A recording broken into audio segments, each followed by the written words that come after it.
Hello, welcome back to another episode of Awakening with Soulspirational. I'm Tish, and with me again here at the suite, we have Steve Young and Rick Stetler. So, and if you saw the last episode, this really is a new one. We're just staying behind recording another one right afterwards. Because in that episode, we were talking about resistance. So we kind of pulled back so we can do an episode about resistance. So first, thank you guys for staying here and Thank you for having me. being on another episode. It is truly.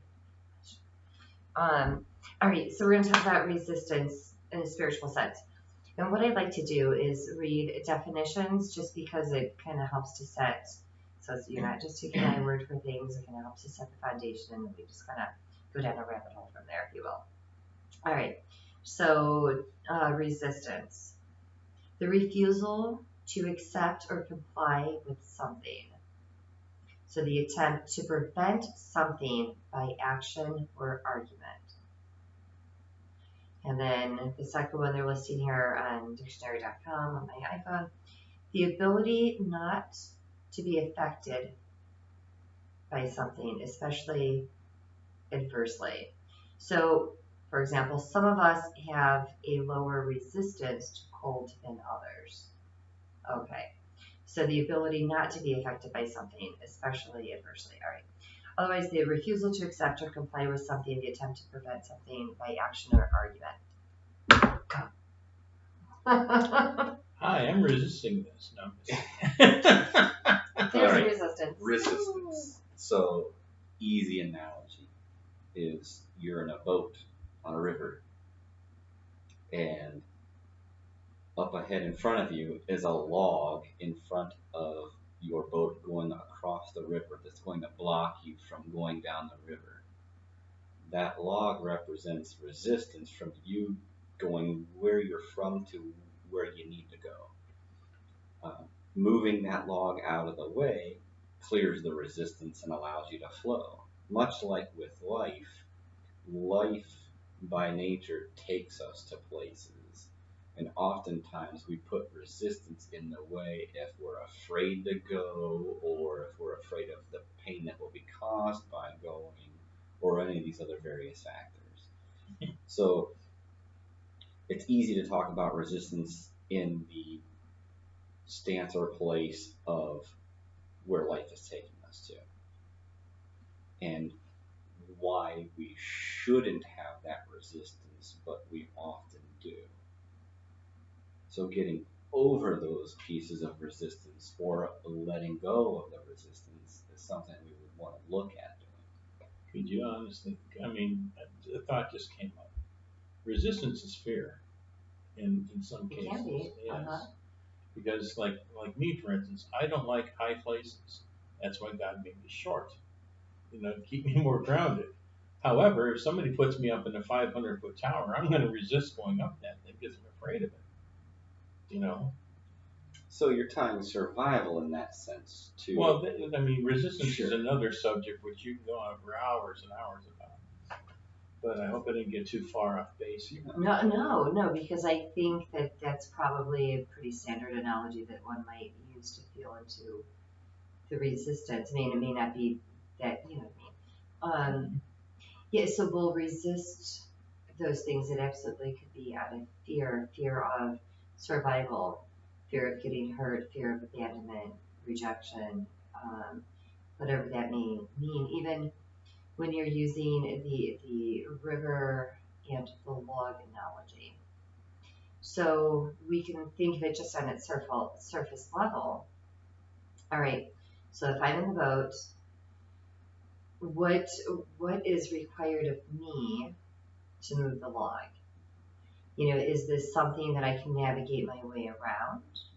Which is still like there's extra energy that we have to exert in order to move around the log. But if it's one that I can't get through without being wedged in, then do I need to get out of the boat? You know what I mean? Do I need help to move this? So it's one thing even as surface, which I think is a wonderful analogy.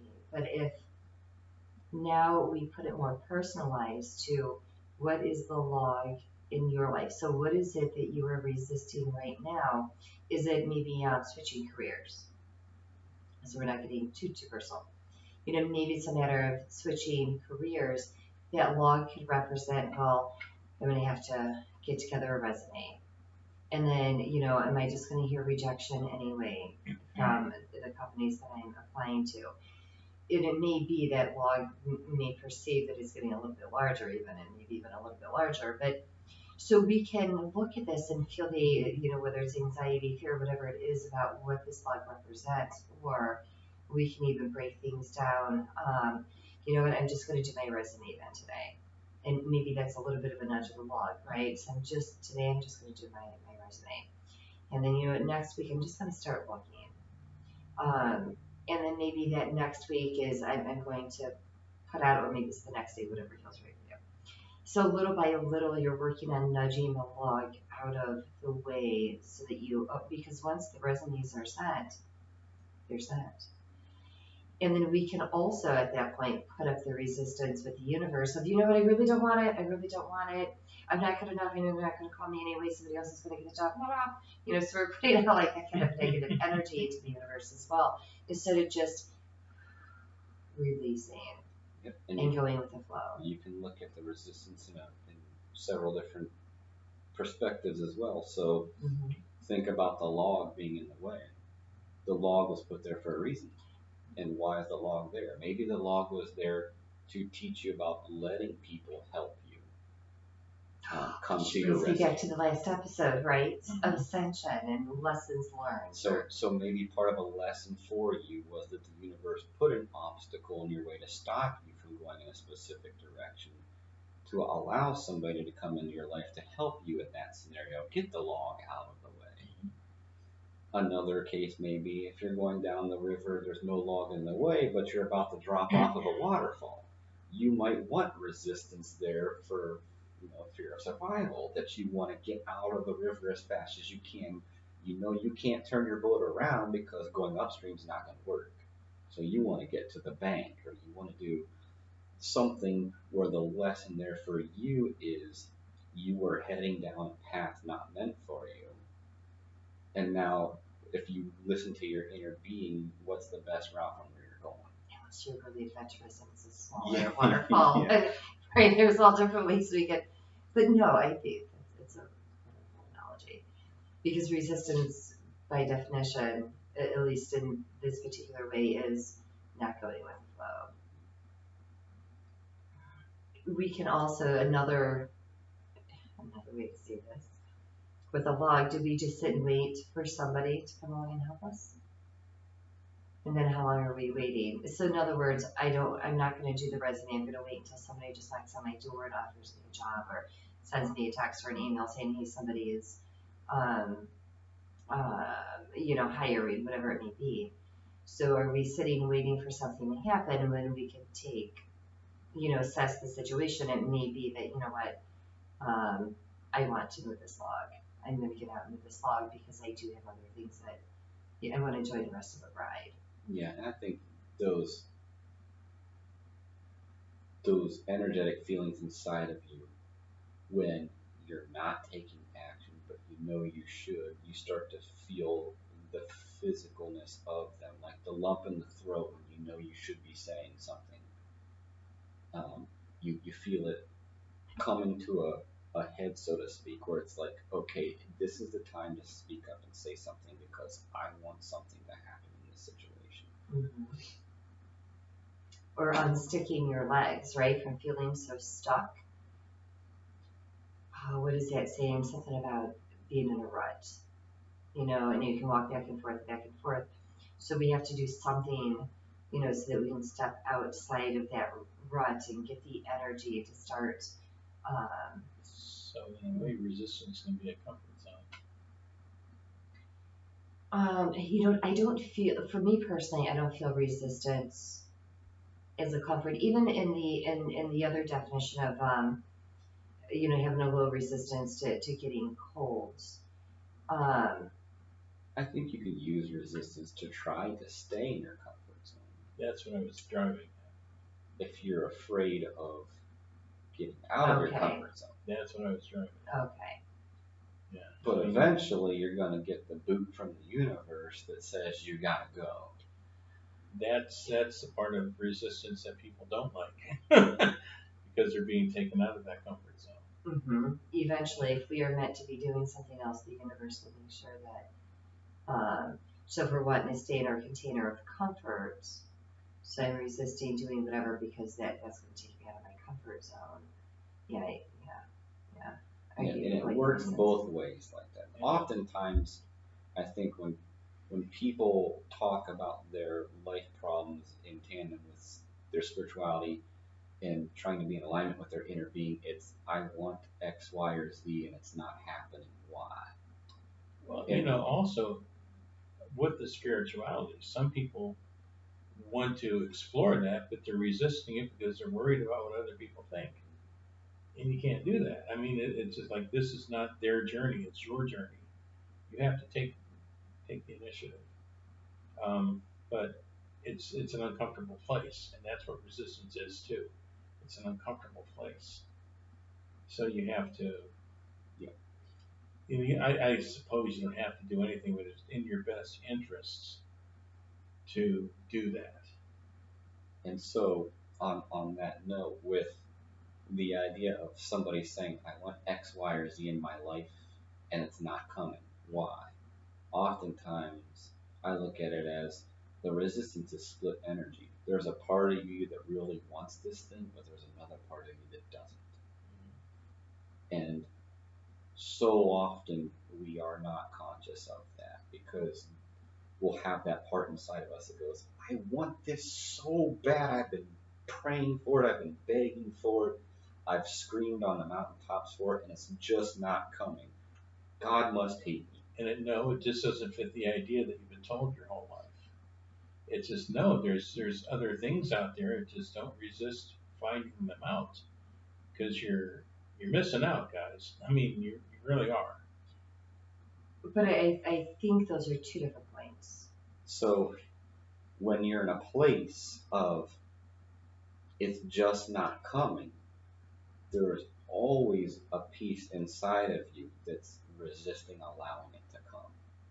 And it's about figuring out what that is and getting both those pieces on board going the same way, whichever way that is.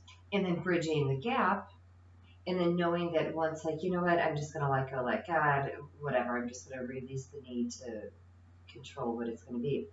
Recognizing that it may not come through the way that I have it on my vision board, but it may be something like that, or even better in recognizing too. I guess what I was kind of driving at is because if you're taught a certain system your whole life, it's like, and then you want to change your opinion on spirituality. That goes against the flow of what you've been taught your whole life, and people naturally resist that. It's like, wait a minute, that's not what I was taught.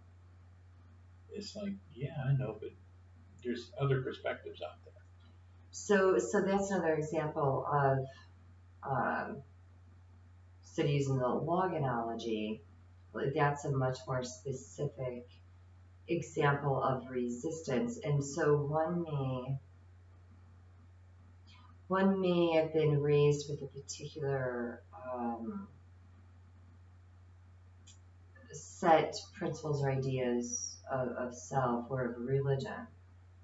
And as one feels that nudging within them to seek, they may find the resistance, but this isn't what I was taught. This isn't what I was taught. But I mean, I think it's such an incredibly personal journey because it's up to oneself to adjust, right? And feel into the resistance. Does this feel, for me, my soul is my, it helps me to gauge if what I'm hearing is true or not. If it feels right to my soul, then, and if it doesn't, then I don't accept it, whatever it may be. So, but if that can be a very long personal journey of a constant or consistent readjustment as you were releasing resistance about this thing, settling into, ooh, okay, I can understand this, and then the next thing comes up, or so I can see But that that's being what's interesting about the journey. the word resistance. There's so many different angles on this. I mean, we all have our own opinions on what resistance is. But I don't know. I just thought I'd throw it out there. I know it kind of threw a wrench in. No, that I think that's great because we don't know who's watching. Yeah. And if somebody else has been going through that journey and feeling the resistance because of the conditioning and pulling out of that to start going with the flow of what feels right with their soul, no, please don't apologize for that. I think that's wonderful. It's another example. It's a great example, and it's also an example of that split energy that can happen because you can take that conditioning that you grew up in a certain religion, for example. So you'll have a part of you that feels comfortable with it because that's what you knew and that's what you grew up in. And then there may be this other budding piece inside of you that says, I feel like I'm believing in something else or I'm questioning this. And it's that split energy that's for you to explore. Well, and it doesn't necessarily mean this way is the right way or that way is the right way, but it's for you to ultimately try to get yourself on the same page internally so you're flowing one way or the other. There's no longer an obstacle in the way. Well, that's what I'm trying to say. It's okay to explore. It's okay. Don't worry about, what you've learned all your life. If you're being, nudged a certain way, you might want to look into that. And one may even find that if my soul is calling me to seek something over here outside of what I've always known. Yeah. It may be that, again, like I'm feeling this, resist flow. I may find that, the religion I was raised with is the one I feel that I'm most in harmony with, that I can flow it. Others may find that flow is down this other path. And nobody can tell, like you said, it's not about being right or wrong. It's what's right for you, but nobody can tell you what the answer to that is really on anything. Oh, yeah. Everybody has to make their own decision of what feels right for them. And it may be that maybe something isn't feeling right now over there, that my flow is staying within this energy. But that doesn't mean that 5 years from now, where something comes back up where you're like, wow, you know what, I can really feel myself like there's the fork in the road, now's the time, where I'm flowing more harmoniously down this river. And from that aspect, you can look at resistance as a positive because it kind of gives you a pause sometimes to think about things. Kind of like a slow down. Yeah. So it's not always a negative getting in the way of you flowing in the direction you need to, but it helps you, at least with your human aspect of the mind, to ponder, to question, to think, like, wait a second. Mm-hmm. Just like with spirituality, it's like somebody who goes into high school and then goes to college and gets a degree and gets a job in the field that they got the degree in, and then 20 years later, all of a sudden, they're feeling pulled to go in a different direction. And a part of them is like, I didn't go to school for this. I didn't get a degree in this. I'm not comfortable with this. I really wanted that my whole life. Why am I being pulled this way? And that's the beauty of it. There's no time frame here. It's never too late either way you go. But it's like if you're not being pulled to it right away, that's fine. But like Tish just said, 5-10 years on down the road, if you are, it's just something you have to work your way into if you desire to, if you want to. This isn't all or nothing thing. No, but I think a lot of us encounter resistance from whatever aspect of life. There's a thought that I just had that just. Should I say something else and bring it back up? How did you start what you just said? If 5-10 years on down the road, if you do change your mind, there is no hurry here. You're not under a time frame. That's basically what I was saying. Be kind to yourself. Let yourself follow your intuition. Follow what's right for you. I can't tell you what's right for you. None of us can. It has to come through you. And if you want to explore it, don't resist it. Let it happen. You may be happier. You may not be. But it's a life lesson. One way or the other, it's going to be a life lesson. So. But it does feel good when things are just Flowing. It does, and you'll know. You'll feel the difference. I mean, you'll know right away whether it's right for you or wrong for you. And that's what I was going to say. I'm sorry. No problem. Before you speak again.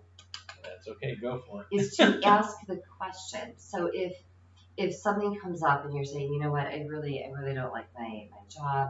I really want to move into something else, but you're feeling a resistance. Stop and ask, why am I feeling this resistance? Is it because I'm afraid? Is it because I got really comfortable here? Because when there is fear, then one can look at that more specifically to start tearing apart the fear. You know, oh, well, what if I don't make enough money? Well, then you don't do your job that, you know, isn't paying you what you're looking for. I mean, like you can start kind of putting things more into perspective and dispel some of that fear that is around the resistance. Now, sometimes the resistance is also the soul saying, whoa, like that, back up, hold on, wait a minute. Yeah. We're going to give you the resistance because we see you flinging off that cliff up there or going down that waterfall, and we're saying, hey, like we've been back here for 5 miles saying, hey, you know, like, you know, danger, like pay attention. Yeah. And we're just kind of like, just kind of going about, you know, the journey, not paying attention to the soul, those nudges. And then all of a sudden we feel this resistance because, again, it's like a positive aspect of this as well of, you know, thank you for showing me that resistance because I had that time to stop and process to see, oh my, there is that waterfall. Which brings you back to the law. Yeah. And that could be the universe saying, you know what, you haven't been paying attention. We've been sending you over some rocks back there and you're not getting it. Mm-hmm. So here's the log. You need to stop and think about this before you go any further. Exactly. So there's that resistance as well. I'm sorry. And then oftentimes you can tell when you haven't been paying attention because you've generally felt off. You haven't felt aligned. You haven't been feeling up to par with your energy. Things may have been not going right throughout the day or throughout the week. You just feel off. But with that said, you know, resistance is a form of, or contrast is a form of resistance rather. So the contrast is what we came here to experience in this life for our growth. So not to immediately think of resistance, much like we've got to here, as a negative thing. When you have this contrast being presented to you, it helps you look at things in a different way. It helps you decide whether or not this is in alignment with what you want in that moment or in your life. Yeah. And it's actually a beneficial thing. And much like we've said before, and even in the previous video, it doesn't always feel good to grow or to go in the direction that you need to. So you can't necessarily tie good feeling to it, but if you can see the bigger picture from where you're at in the moment, if you're open enough, if you're conscious enough and aware enough to know that there's a purpose for the log being put in front of you, or that detour sign coming up on your normal route to work, and not getting upset and feeding into the resistance, but allowing life's detours to take you where it needs you to go. What is that saying? Instead of cursing the darkness, turn on the light? Something to that effect. So if I see the log up ahead, sticking with this analogy, I can start cursing the log, right? I can be stopped by the log and start cursing at it, but that's not going to make the log. The log doesn't care if I'm upset or not, right? No. So not at all. Besides, like thinking of it, it could be that, oh my goodness, I'm so, like in hindsight, so grateful the log was there because I didn't realize there was a waterfall ahead. But here's the other thing too, is sometimes when we're even just in frustration of, you know what, then fine, I'm just going to tackle this. I'm just going to do it. I'm going to get out of the boat. I'm going to move this darn log. It may be that when we get out and we go to move the log, that's when we see the waterfall. It could be that when we get out to start moving the log, that there's somebody coming down the bank, somebody maybe like, hey, why don't you come up and have lunch with me? Where we just shifted the energy as well by just going ahead and doing it and moving the log. So instead of cursing at it, to just do it, and it's amazing the things that can open up too. And I know it just Yeah, so Share with us. another analogy that I had was, to not feed into the resistance. A simple analogy that's been used oftentimes in spirituality is an all you can eat buffet. So if you've ever been to an all you can eat buffet and you go in, you might try some foods for the first time out of the trays. And you might come across a food that you tasted and you do not like at all. Mhm. You now know that you don't like that. That contrast provided you with a preference to not like that, but maybe to like these other things. Yeah. You don't then, the next time you go to the all you can eat buffet, take your plate up to that tray of food that you don't like and stand there and tell it how much you don't like it and waste your time and your grumbling belly because it wants the foods that it does like. You don't stand there and feed into the resistance. You simply move on and grab the foods that you want and you go sit down and eat. That's an excellent analogy. I like that. Yeah. It's a thing where if you get focused on the normal conditioning of the human mind to want to point out what you don't like happening to somehow make you feel better in your logical mind, you're just snowballing the resistance into even more resistance, preventing you from something better for you. As opposed to a simple acknowledgement, oh, that's right, that's the stuff I didn't like. Oh, but I really like this. And focusing on the positives, which can also help to align us to um, that which we seek is seeking us, right? And so if we were placing ourselves into an alignment to that new career, sometimes what I'll do if there's something, whatever my mind, I'm just seeing that above me, shift until I can see this alignment between myself and that thing, whatever that may be, rising up to meet it. And knowing that since I'm in alignment, again, I'm on a universal timeline, not everything happens in my human timeline. And then knowing that it shall be, because I can feel the connection, the alignment that it's going to be so, and then the patience of it. I think when you know something, you know, and you can feel it inside. Yes. A key indicator for me personally is I get a warm flush, like that warm tingly feeling inside that goes through my whole body when something aligned with my inner being and it was meant to happen, or it was the right thing, or whatever the case may be. It was the direction my inner being wanted me to go, and whatever the instance is, I feel that warm tingly feeling inside, and it's like I just know. Exactly. Joy. That's what I feel. All right, and at some point, I don't know if it's going to be tonight, if there's going to be like a series of 3, or if we'll do it later, but like synchronicity, I think would be a really good one to do. Yeah. And we'll do a podcast sometime. I don't know. All right, so time is up, so we're going to let you go. Thank you so much for tuning in. For those who did, we really appreciate joining us in our conversation. If you have any questions, or if you want information on how to reach the astronomer, please feel free to contact me. Otherwise, until next time, thank you. Be well and namaste. Thank you and take care. Absolutely.